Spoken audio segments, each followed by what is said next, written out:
G'day, Charlie here from Orchard Coaching. This morning, just want to talk a little bit about the debate that has been going on for a good decade or so around what I refer to as traditional leadership versus servant leadership. So traditional leadership, at least in the Western world, is a lot more around that commanding leadership.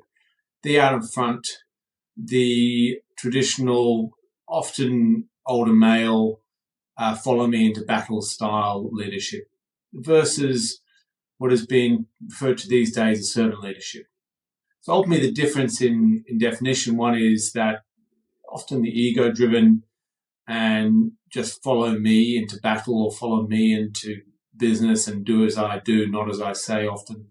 Whereas servant leadership is ultimately focused around serving those that follow you, whether they're your employees or those in your team or those that your partners or your clients as such, to ensure that they become the best versions of themselves.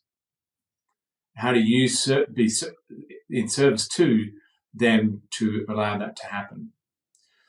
So there could be seen as a continuum between those two. And ultimately, my mind is that leadership is about being authentic.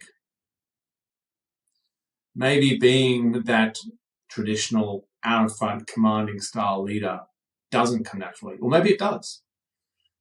Or again, servant leadership, maybe it doesn't work in your current context, or maybe it doesn't come naturally. So then if you're not one or the other, what are you? Well, ultimately, we as leaders need to ensure that we can be as authentic as possible, and being aware that ourselves and our leadership evolve over time and shift as we become more self-aware. But secondly, and probably even more importantly, what is the context we are leading within? If COVID was to happen again and you need to lead out in front and you need to be a traditional leader, that's the time to be that.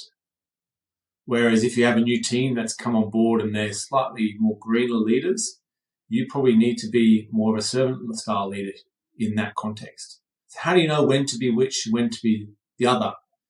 Ultimately, that is being an authentic leader. And that's often why leadership coaching is so powerful and has such an impact on businesses as we become a lot more effective leaders by becoming more self-aware and ultimately becoming more cognizant of the style of leadership we need to take from our own strengths perspective, and secondly, from the context we are within.